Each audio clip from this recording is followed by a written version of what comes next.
Thank you.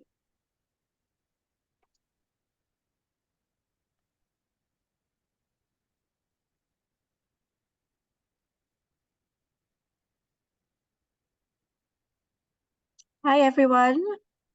Just wait until everyone is joining us. So thank you so much for joining us this evening. We are here today for an hour's webinar as part of the Bring the Drama, BBC Bring the Drama Festival, which is looking to promote the backstage roles across stage and screen. My name is Beverly McMillan. I am Deputy MD at TRC, and I'm joined by Amy, Amy, you need to put your name up on your title there. So Amy is our new entrant training manager at TRC. And tonight we're going to be joining you, speaking to you for an hour about some of the ways in which TRC support individuals to get into the TV industry in Scotland. Just before we begin, I wanted to do a little bit of housekeeping. We have Roy with us today, and Roy is going to be providing some BSL interpretation. So welcome, Roy. There will be times when Roy will require a short break, so it's just to flag that there may be a couple of minutes where he's having a break, but you can also follow along if you need to with the closed captioning at the bottom of the Zoom screen. So there should be a button at the bottom that says CC, and you can follow along that way as well. You will have noticed that you will have received a notification when you joined the webinar that we are recording the session tonight. So it was just to flag that the session has been recorded and it could be shared with people who couldn't make it along tonight. So as I said, Amy and I are going to be talking through some of the ways in which TRC can support you into the industry. We've got an hour and we'll talk you through some slides, and then we will be joined by a panel who are going to be talking about their experience of being on TRC's programmes in the past. It's always good to get an idea or a flavour of how they experience our programmes instead of us just talking about it. So we'll speak to them in about 15 minutes.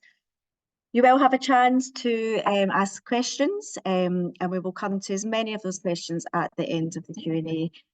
But as we go along, please feel free to start inputting them within there's a box again at the bottom of the screen where you should be able to add your Q&A, your questions in there, and we'll hopefully get to them all as best we can. The other thing to mention is we're going to be using a Mentimeter. I'm not sure if people have used that before, but there will be a code. There's a code on this screen here where you can go onto a website called menti.com and use the code, and we'll hopefully get some interaction going, and we'll be sharing a QR code as well, which you can maybe use your phone to scan. So that's really a bit of the housekeeping.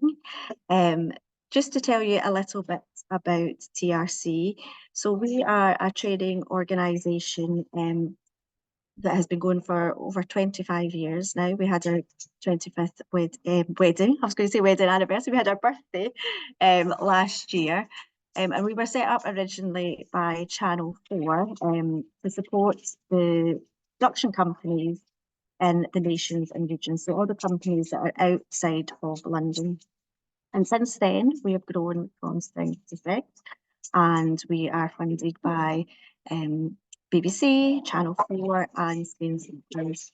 And really, we work with the indies, so the independent production companies across the nations and regions, and we support their needs. So if they have skill shortages, or there are some demands on broadcasters, we respond to those challenges and we develop training programs.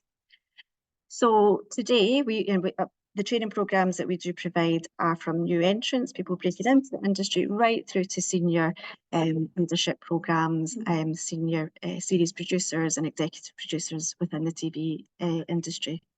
But today we're here to talk about the new entrant training program, so breaking into the industry. So before we go into those training programs, we want to put a sort of survey on the screen. So hopefully Amy will be able to share the Mentimeter. So we just want to get a flavour really of who is in the audience today. So how much experience do you have already in the TV industry? So there's 4 options there. No experience, you've studied film or TV, you've got some experience, so you might have done, you know, a week's runner's work or some work experience. And the final option is more than 6 months. So if you've had more than 6 months, then maybe some of our training programs are for you. So I'll give you a few minutes to do that, because I know it's quite tricky if you're maybe watching on your phone to try and also go onto a website. So there's well, the majority so far have had no experience. Okay. So it's just good to know from our point of view who's out there in terms of what sort of jargon we're using as well as we go through, but we'll try and explain everything as best we can. Okay, so all fairly new as we expected. If we go on to the next slide, Amy, I can explain some of the traineeships that TRC provides. So we do have 3 different programmes, all dedicated to gaining that entry-level experience into new industries. The first one we have outlined on the slide here is a programme called Reset, and that is specifically aimed at those who are seeking to go into animation, VFX and games industry. We have Format Lab, which is particularly for the entertainment industry. So it's about those shows like the Shiny Floor shows. So that means your sort of quizzes, Saturday night entertainment programmes, and the Format Lab looks at development of those types of programmes.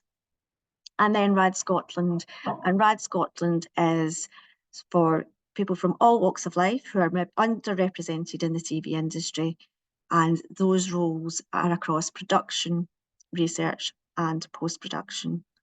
So all of the traineeships that we provide are fully paid, and they're all 8 months. So you get 8 months experience within a production company, and you get training throughout. So I'm going to hand you over to Amy, who's going to talk you tonight. We're going to really focus on RAD Scotland, which is now in its 5th year, and I'm going to pass you over to Amy, who's going to talk you through RAD. Over to you, Amy. Hello, thank you, Beverly, for the introduction. Also, just to say, I know we're having some issues with the BSL interpreter. Hopefully everyone can see Roy now, but if there's any issues, if you just put them in the Q&A box, and we'll be able to hopefully try and resolve them. And we are recording the session, like Beverly said, so if you want to go back and kind of watch any of it later on, you will be able to do so. We'll send the recording to everyone that's here today. So I'm going to be talking in a bit more detail about RAD Scotland. So what is RAD? RAD is our TV traineeship, as Beverly said, and it is a real living wage traineeship. It's for 8 months, so you can really kind of get stuck into a production company. It's aimed at those who are underrepresented in the TV industry, so those who are either deaf, disabled and or neurodivergent, from Black, Asian or minority ethnic communities, or from social economically disadvantaged backgrounds as well. You get the chance to work in a Scottish independent TV production company. Companies that we've worked with previously include BBC Studios, STV Studios, Raise the Roof, IWC, lots of kind of varying different size production companies. You also get full training throughout the placement, and you get to spend loads of time with me. So if you're successful, you'll be sick of the sight of me by the end of the 8 months. And you also get the full support of TRC and a company contact who will be there to kind of answer any questions and make sure that you're being made the most of as a trainee in your production company, making sure you're doing fun stuff and not just making teas and coffees. So I'm going to kind of talk through the different roles and then we'll see what you're all interested in. So there's 3 roles that we normally have on the RAD Scotland programme. They are researcher, either in development or production assistant and edit assistant. So obviously all of these are entry-level roles. So you would be working as a trainee and you would kind of have someone there to shadow and to kind of support you and give you on-the-job training as well. So first up, we have the researcher role. So the researcher is there to support the editorial team. It's basically the role will kind of do lots of research, as the name might suggest, to make sure that everything is there for the TV show and that it can all sort of run smoothly. It's a lot of fact checking, it's finding contributors, so the people that are going to be on the shows. We work with mainly unscripted production companies, so that is finding people to be on TV shows. So, for example, Testing Fields Love It or List It, finding people that want to either sell their house or renovate their house, their contributors and locations as well. So one of our panelists, Alf, is a researcher, so he can tell you all about the job later on. But it's really good if you have good phone skills, you like researching ideas. So if you're currently studying, if you're really enjoying doing all your research for your dissertation, this could be a great role for you. And if you have a good instinct for a good story as well. There's lots of things that you'll see throughout these 3 roles that kind of are quite similar. So enjoy working in a team and have good organizational skills are useful for everything as well. Yeah, researcher, I would say good phone skills, really keen to research and really find out the really small details. Accuracy as well is really important and an instinct for a good story. Next up, we have production assistant. So production assistants are all about the logistics and they're big organizers. So they kind of provide organizational support, admin support to the entire team. They work closely with the production coordinator and production manager to make sure the whole creation of the programming series is possible. So a really important role. There'd be no telly without any of these roles. Production assistant role is great if you have really good organizational skills. You also really need to be able to use your initiative. A lot of trainees that we've just finished on RAD have done things like booking accommodation and transport for getting talent and contributors to the right place at the right time for shoots. So using your initiative would be something like if there's a storm happening and all the trains are cancelled, how do you still get people to Inverness, for example? It's also someone that's a good learner and someone that works well in a team and especially under pressure as well. So it's a really important role. And like I said, you wouldn't be able to have many TV shows without this role. And last but not least, we have the edit assistant role. So the edit assistant provides support to the editing team. So that would be people like your editor, and basically organizes all of the digital data and transfers all the data and makes sure that the editor can work with it. So really important job once again. It's good if you are familiar with editing, you like kind of using computers, you've maybe had a play around on iMovie yourself, and you're maybe a budding editor. This is a great role to kind of get you in the door. And again, really good if you can work well in a team as well and be able to communicate with people. That's definitely a really good skill to have as an edit assistant. So a few more kind of key things to know about RAD Scotland. The applications for this year's programme will open on Tuesday, so that'll be Tuesday the 2nd of April, and they will close on the 14th of May. So they'll be open for about 6 weeks, I think. Interviews will be done by the companies. So all of the companies that will be involved in this year's programme will do the interviews individually. So you could end up with more than one interview if you're really, really successful. And then if you are selected by the companies, your placements would start early August. So obviously, not everyone that applies will be able to have a place on the programme, but we do kind of have about 10 to 12 sort of trainee roles available and they'll be split across the 3 different roles. So the traineeship is 8 months long, as Beverly said, and it is fully paid. You do receive on-the-job training and a company contact within your company. So you'll usually have your line manager, and then you'll also have your company contact that's kind of there to go to ask any sort of questions about the work you're doing. If you want more work, if you're struggling with anything, they're sort of your go-to person. You'll also have monthly training sessions. These will be about kind of the wider picture of TV production. You'll also have a cohort of fellow interns and trainees, and you'll also receive mentoring after the traineeship ends as well. So that will kind of help you out after you finish the RAD program. So a bit more about the training. The training is a whole host of stuff. Hopefully Alf will talk to you about some of the training later. No pressure, Alf, because he's just finished the training this year. But it's a series of personal development sessions and also industry sessions. So it kind of gives you a whole array of knowledge about the production process. So you'll look at development, which is kind of where TV ideas begin, production, which is where they get made and get filmed, and then post-production, which is the editing and kind of all the paperwork before it can go onto TV in a very basic sense. The training is online and in person, and we work with loads of amazing trainers, a lot of them who've worked with us on RAD since the beginning. So we've been doing this program for quite a while, so we've got really good relationships with some amazing trainers in the industry. The training would also start in August, so you would have a day or a few days training before you go into your companies. So we'll kind of calm all of your fears that you might have before you walk into the office on day 1. This year, 80% of our trainees have found immediate work at the end of the program. So that's really, really amazing to see. This is across their current companies and kind of finding work elsewhere or in different companies as well.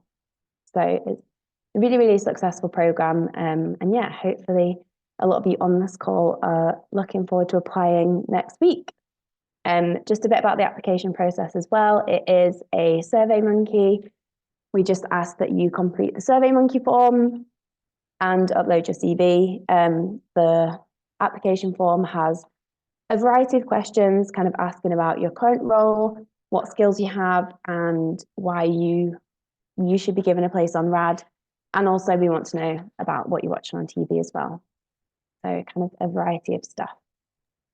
Thanks, Amy. And we do have the Survey Monkeys, Amy said, but you could also, if you have any accessibility requirements and you would like to submit in a different format, then obviously reach out to Amy, or we'll be putting an email address on at the end of these slides to a project manager account at TRC, so we can pick up any of those queries too. Yes, exactly. And just before I hand back over to Beverly for the Q&A panel, just to kind of see people's interest and see what roles you're all interested in. There's a Mentimeter on the screen just now about what role it is that you'd be interested in applying for.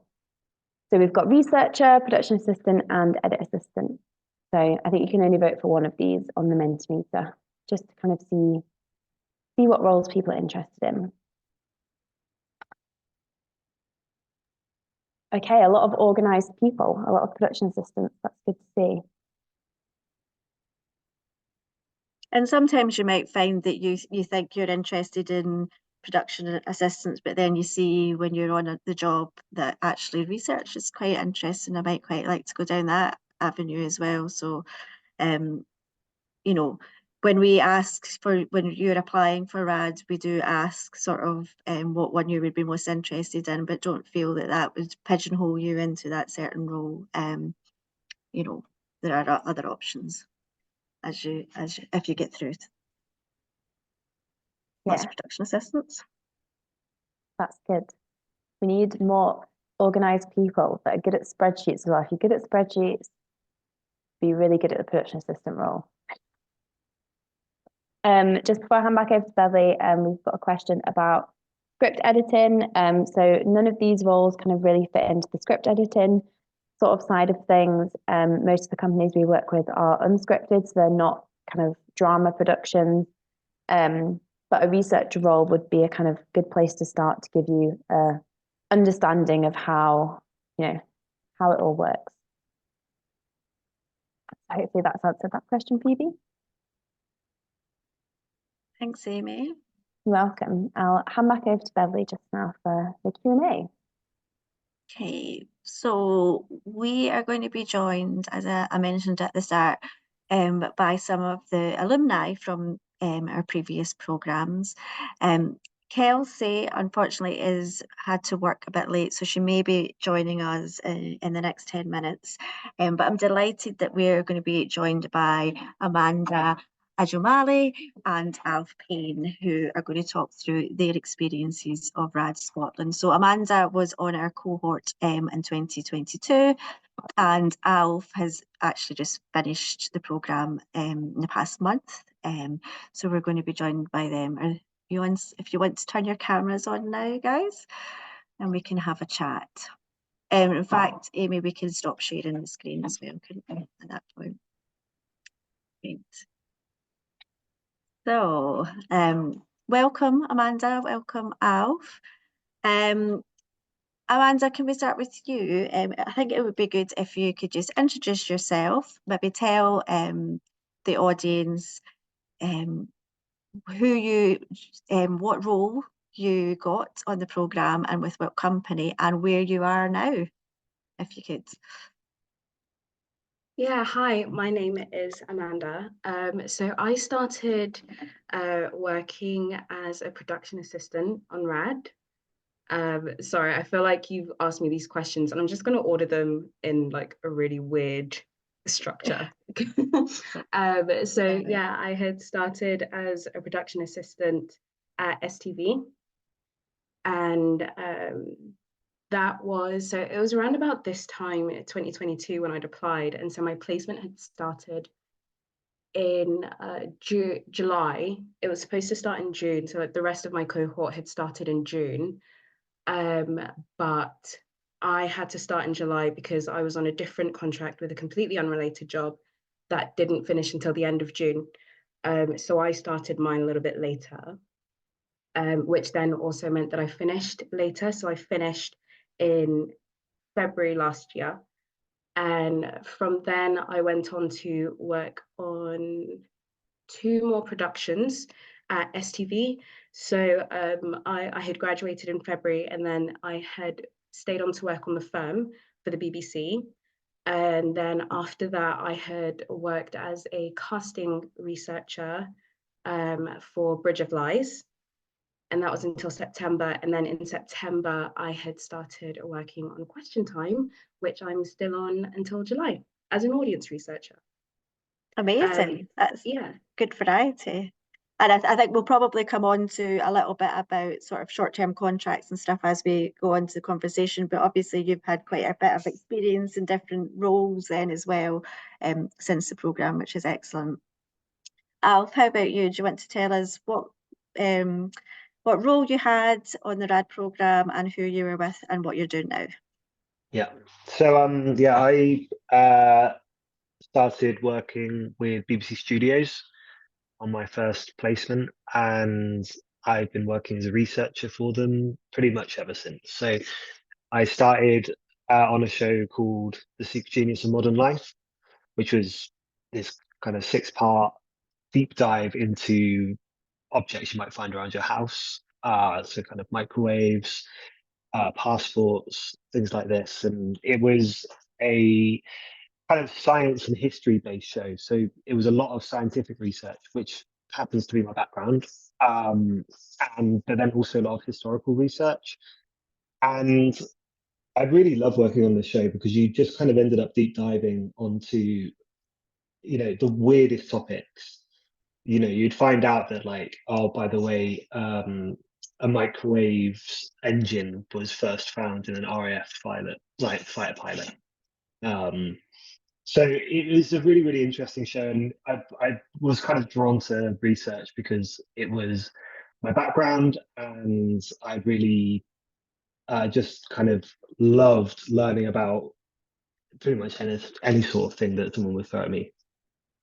Amazing. Yeah. And so shall we talk then about your background, Alf, and how you came about applying for RAD? What were you doing before and what made you apply for this opportunity? Yeah, so directly before I was on the RAD program, I was studying towards a chemistry PhD at the University of Glasgow. And I kind of wasn't really finding that the narrow scope of my PhD was kind of satisfying to kind of work on, which then when I observed a friend of mine basically drop out of a PhD to start working at the NHU in Bristol, I thought that looks great because you just learn a little bit about everything and you become really, really good at pub quizzes. So yeah, that's my background. And you don't need an academic background in order to work for BBC Science, which is who I've been placed with. And we really encourage people from all sorts of backgrounds, but having some kind of, if you really enjoy doing a thesis, at the end of your university degree, and you really enjoyed kind of like deep diving into kind of like the weirdest sort of things that come up when you're going through academic papers, it's a really, really great job for that. If you want if you want that to be your life. Yeah, great. And Amanda, you mentioned there that you had another job before RAD. You want to tell us about what you were doing beforehand and why you felt that RAD could be for you? Yeah, so as I said, my previous job was completely unrelated. Actually, I don't know if I said that, maybe I said it in my mind. But my previous role was completely unrelated to TV, film, anything. I had actually worked for Rape Crisis Scotland, which was supporting people who had been through domestic abuse, sexual abuse, who were in some sort of violent situation. So I had a very support-based role, but that's also to do with my own personal history and professional history as well. That wasn't necessarily what I wanted to do at all. It was just at a time where I needed something and I thought I could learn something from that. And I did. I learned a lot from that role. So yeah, that was very good. That's not what we're talking about. Anyway, so my path to RAD sort of came about. So I'm a writer, and I do script writing. I also write novels, poetry, and for me, it was just a way of getting into the film and TV industry in a way that I hadn't been able to before. Everything seemed very closed off and secretive and really elusive.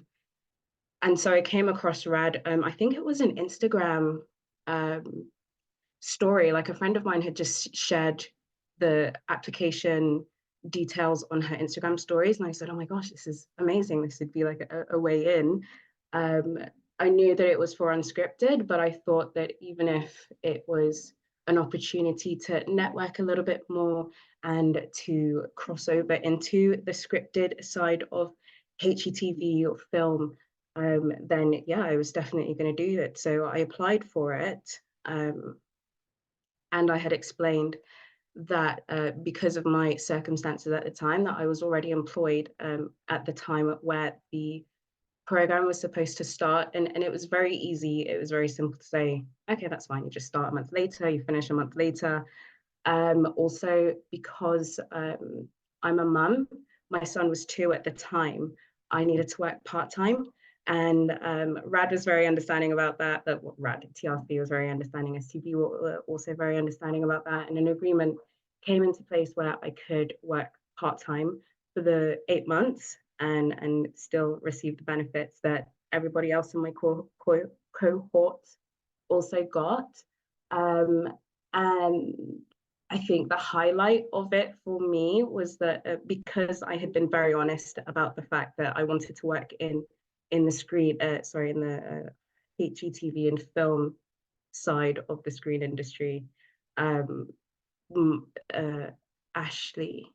Blair at STV was very gracious to show me every single department and role that could be filled by a researcher or a production assistant.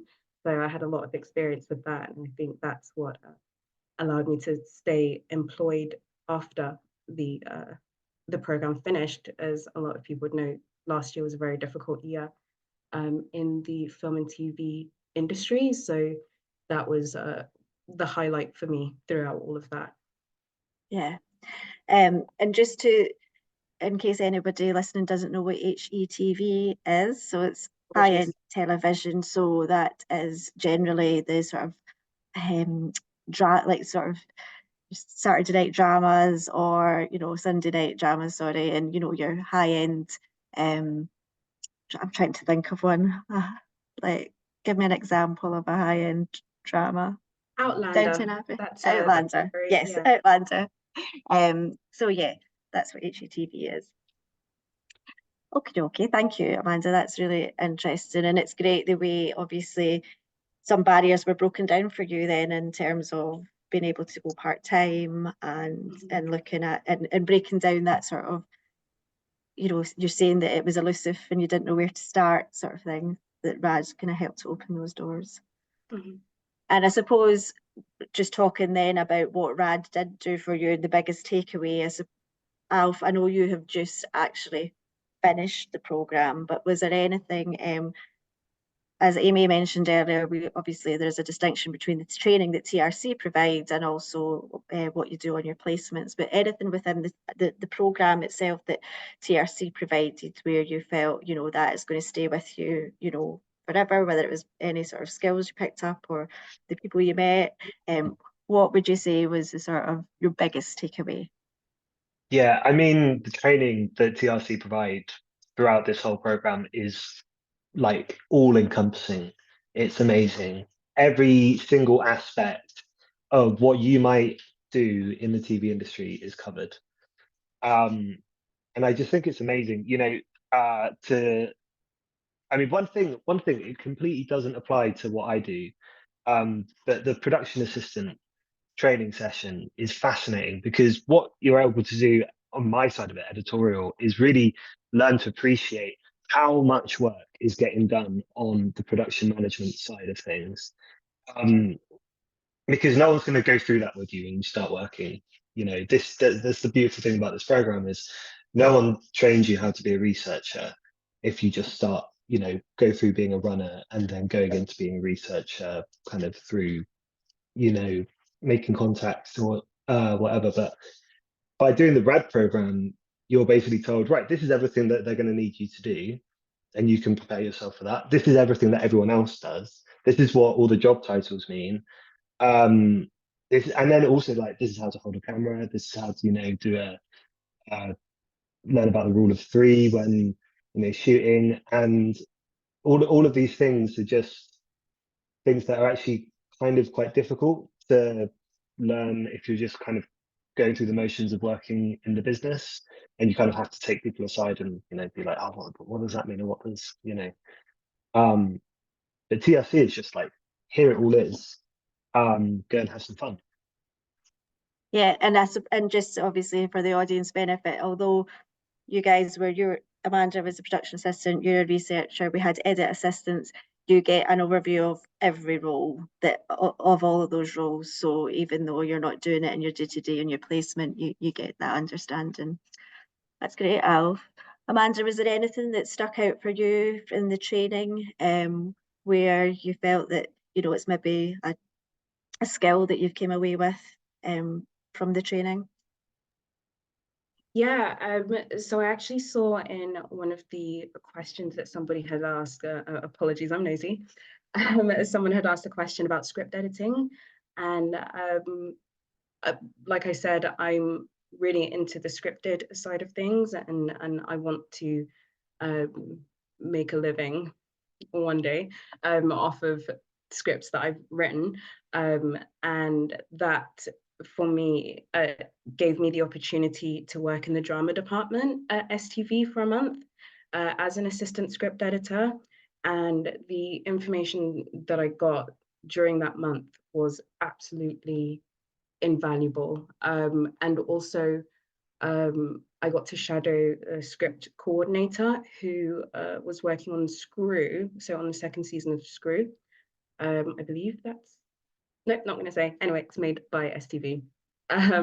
So yeah, that for me was the biggest thing that I'll take away, because although I do know a lot more about the researcher role and production roles, and I've got a clear trajectory into more production work, I guess, in the future, I do want to make the transition to scripted, and that was like the best introduction that I could get as well, because I was still training.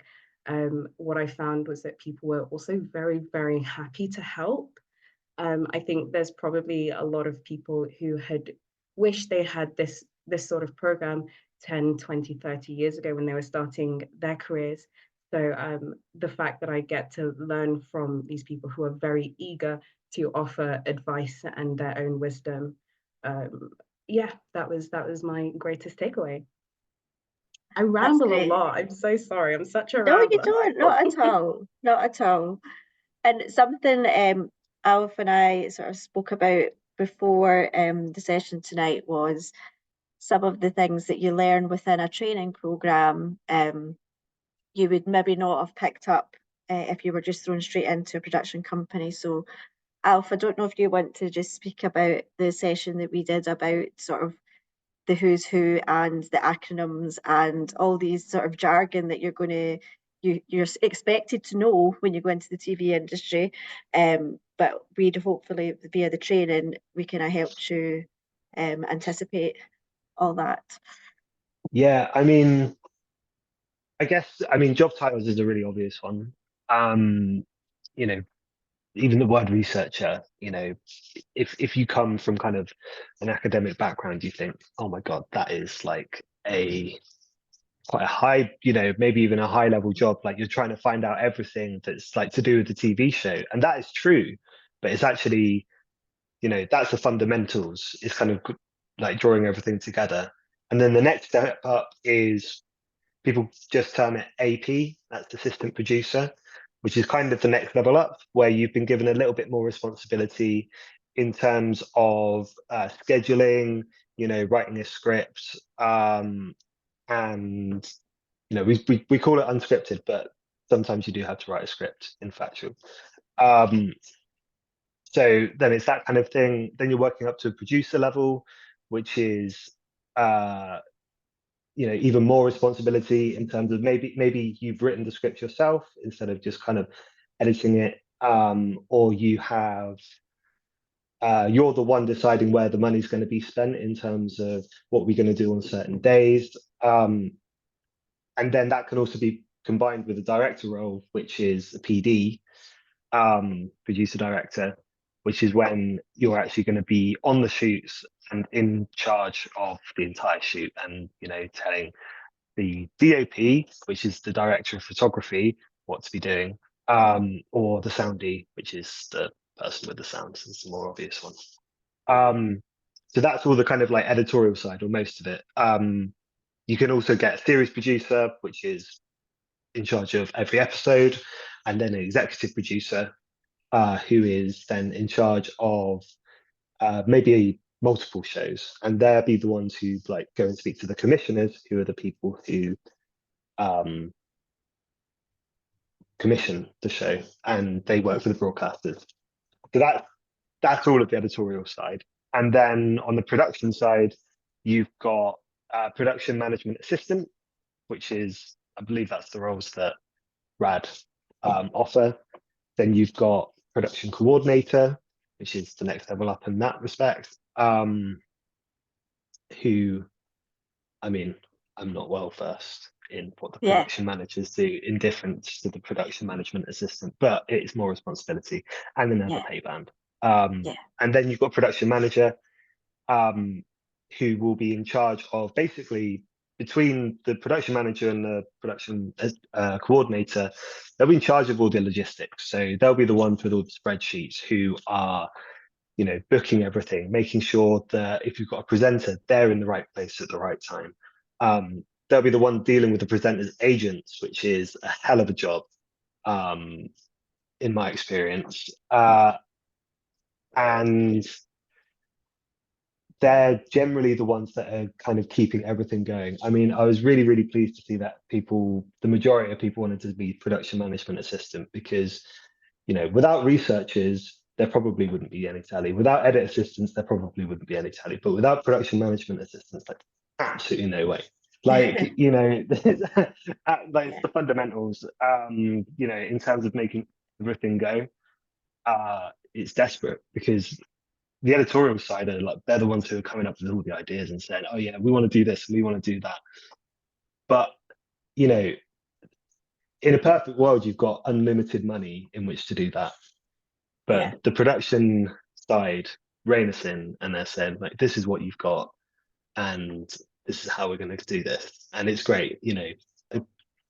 And then I really don't know much about the edit kind of titles. Yeah, no. So I Well, probably we can't would comment. obviously, all of that is covered, so don't, anybody in the audience says, you know, don't worry, you don't need to remember all of that, all of what Alpha's going through very eloquently. But we do cover that within the programme. And you know, you can also, in fact, Screen Skills do an amazing sort of booklet of all the different roles that are available in the TV and film and visual effects and animation sectors. So there are resources out there that you can look at. It's just all that sort of acronyms, isn't it? When you first start, you're not really sure of all the different acronyms that are flying about. So just bringing us back to obviously the productions. So Amanda, you spoke there about being on placement and getting to do work with Screw and do some scripted stuff.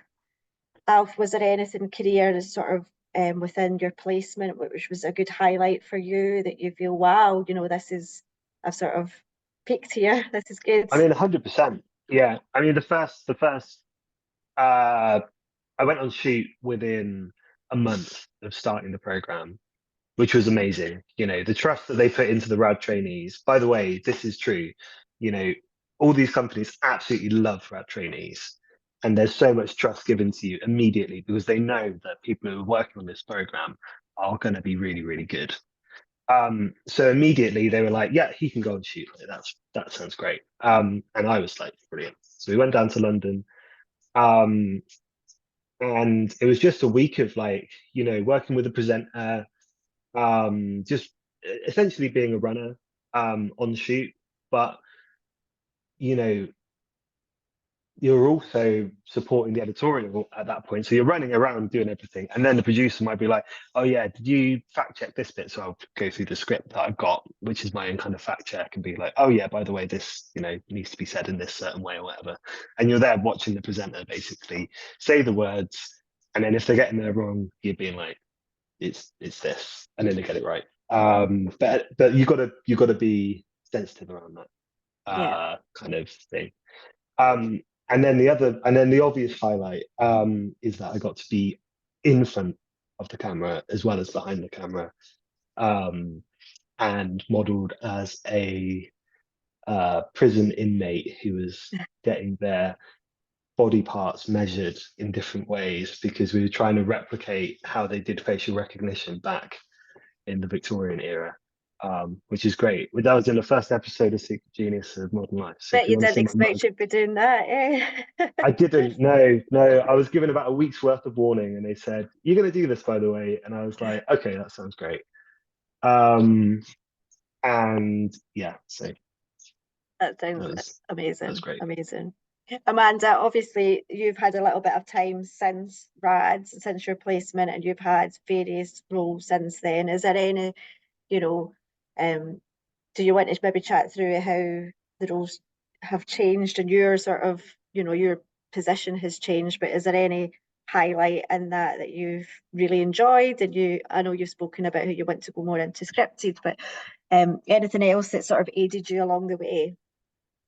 Yeah, so as soon as I graduated, I had started as a researcher on the firm, which for anybody who hasn't seen, it follows the lawyer Amma Anwar and his law firm and the cases that they take on. And that was for the BBC. And that was, like, for me, it kind of like blew my mind that just as Alf was saying, just the trust that they put in you, because I just thought this is a really big deal.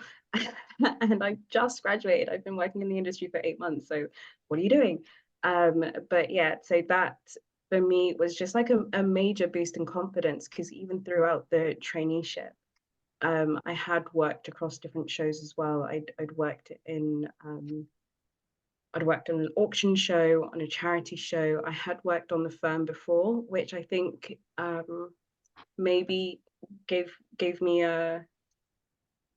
them a little bit more confidence in me and my ability to work on the show, because in November we had started the pitching process. It had just been through development and we were pitching on it, and I was like the assistant researcher was the unofficial title that I had.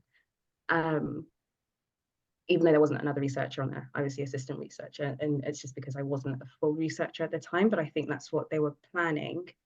So that was in the November, and then I had worked in different departments and then finished up in the January and the February.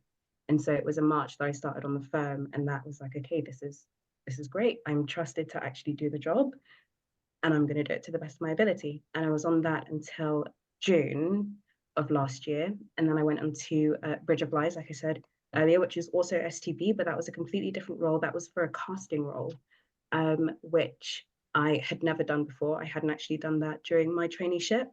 And I had spoken to the talent manager, I'd spoken to the creative director as it was coming up to the end of my time on the firm, and they had asked if I'd be interested in this role. And I said, absolutely, yes. Because as you can tell, I talk a lot. And part of the casting researcher role is to connect with people, to talk with people, to really get a good sense of personalities for the TV shows. So yeah, I was on Bridge of Lies, and Bridge of Lies is a game show hosted by Ross Kemp, also for the BBC. And for game shows, you really just want personalities that are big, fun, loud, and that's what I was able to connect with because it's me. And that also, I guess, lent itself to my current role as audience researcher. And obviously, Question Time is a completely different show. The people, so the application process is different. So people would apply for Question Time based on an actual application form that they fill out to say, I want to be on the show. So my job is to basically call the people who've applied, make sure they're not criminals or undercover anythings, and get them onto the show. And it's a political show as well, so it's very serious. And it is a big deal. There are political figures that we have on the show each week. So it is such a different contrast to what it was like on Bridge of Lies, but I think my casting experience on Bridge of Lies is what lent itself to Question Time. I've talked a lot, and I feel like I've lost the sense of your question here. No, absolutely. It's really like the varied sort of career that you've had since RAD is really exciting, and and it just shows you the possibilities that there are within the TV sector. Obviously, you alluded to it earlier, Amanda. The TV sector just now is currently undergoing a bit of it's in a bit of a flux. After COVID, there was a lot of commissioning done, and so it's been quite quiet just now in terms of production. So, one of the things that we try and do in RAD is to set you up for a freelance work.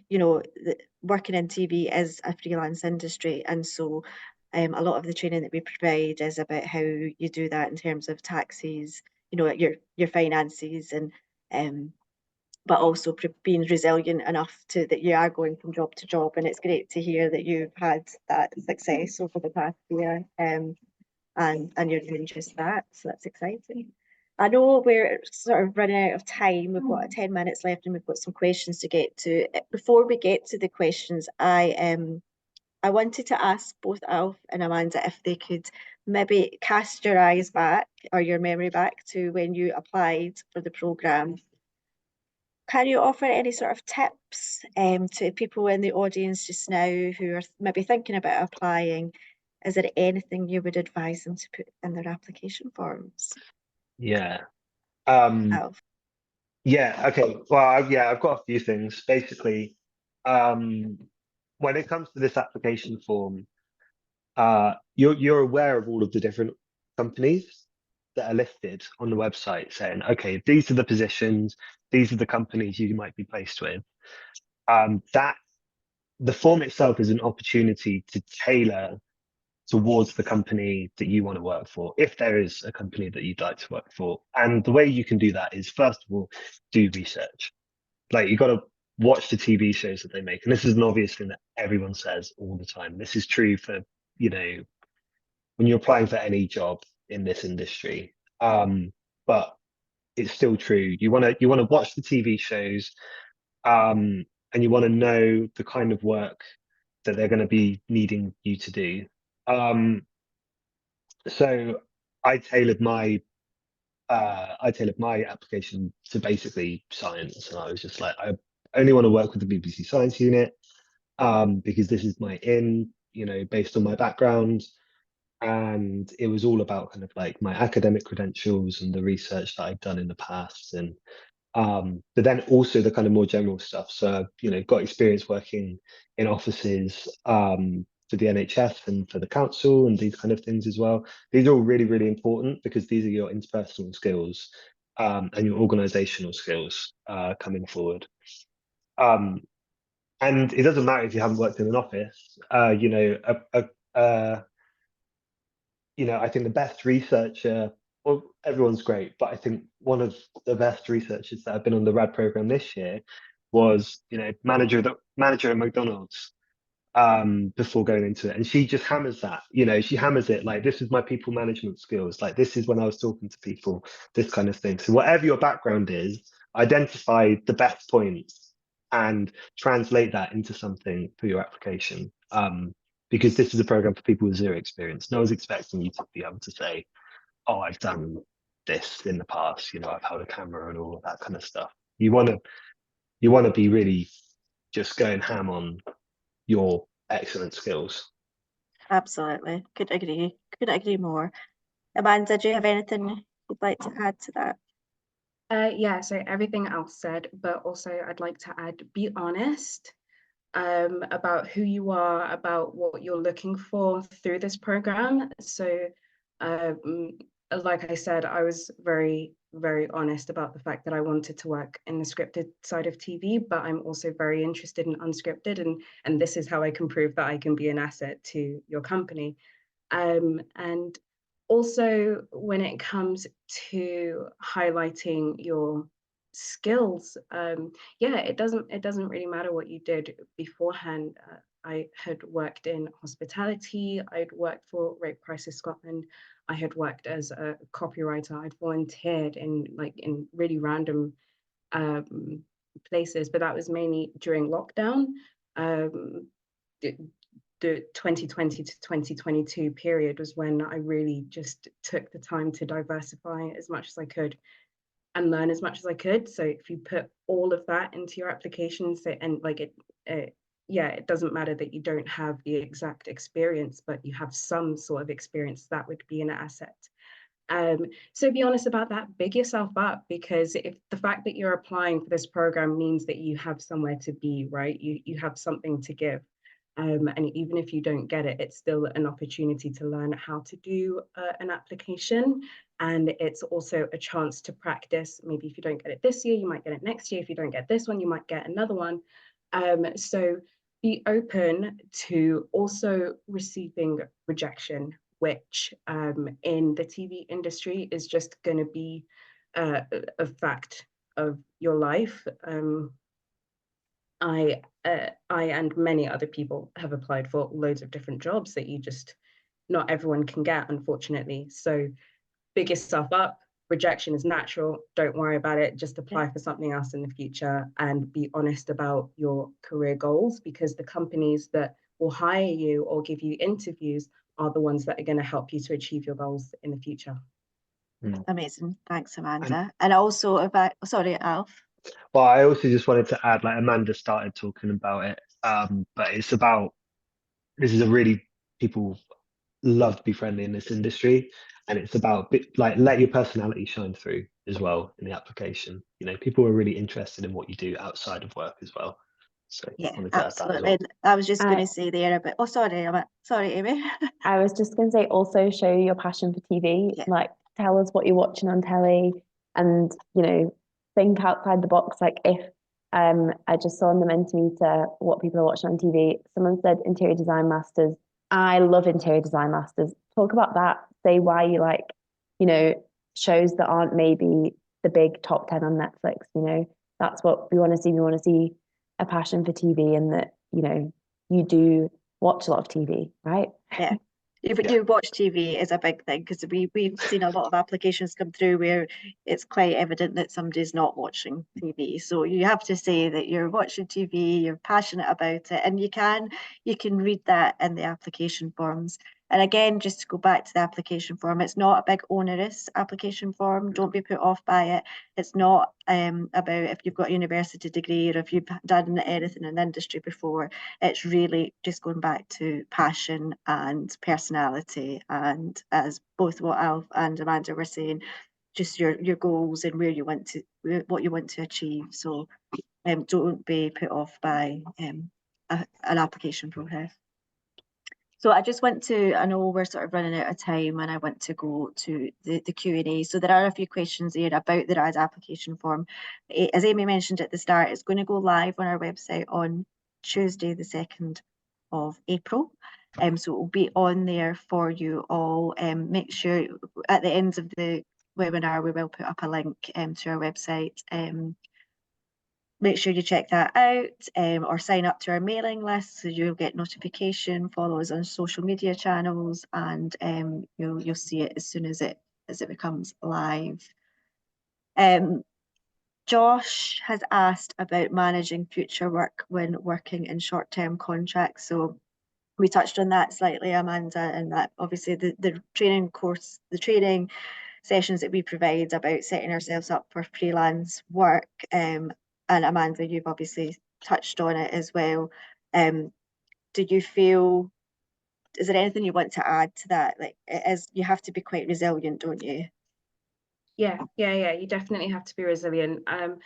Like you said, the course itself will give you advice anyway, and will show you how you can manage your work. But general rule of thumb from what I got when I was working at STV, from people who were currently working there as, you know, just their own, hopefully you'll get a contract that's longer than 6 months. 6 weeks. And in that case, 6 weeks towards the end of your contract, you start looking for other jobs, start going to networking events, start talking to people, because that will give you enough time to make the connections that you need to make ahead of a new production being made. And if there isn't a production being made, at least you're still in the minds of these people that you've met. They've got your CVs, or your socials, or they've got a number or an email for you.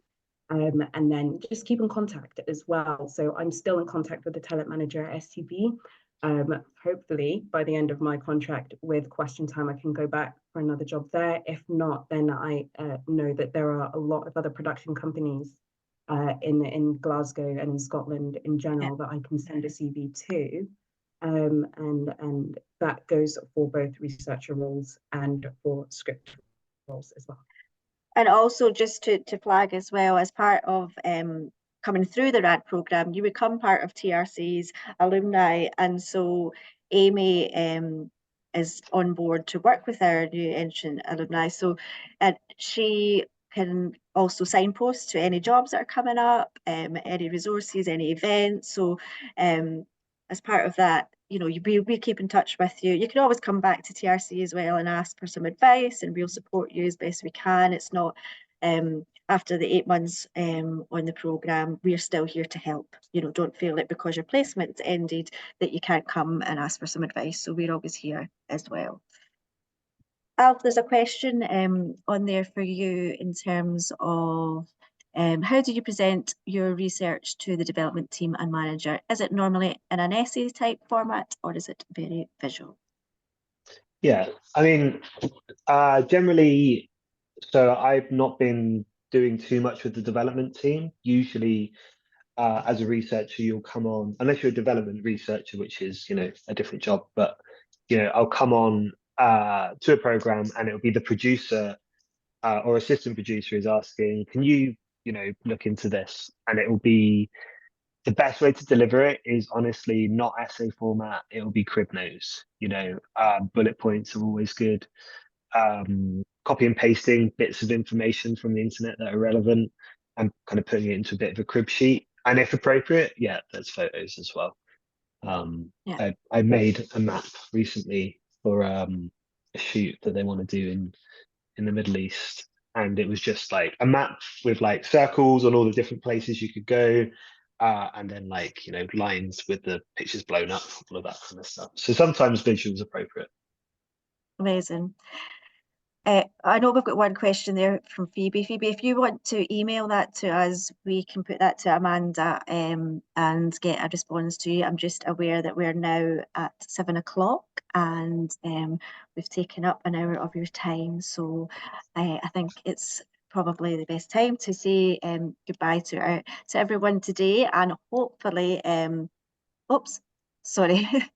Screen went blank there. And hopefully we will see some applications coming in from everybody next week. And if anybody has any questions at all, you can email this project manager email account, email address, which is on screen just now. So I just want to say thank you so much, Alf and Amanda, for sharing your experiences with us. Thank you, Roy, as well, for providing our BSL. And on behalf of Amy and I, it's been really lovely chatting tonight. And as I say, hopefully we'll speak to some of you in due course. Thanks, everyone.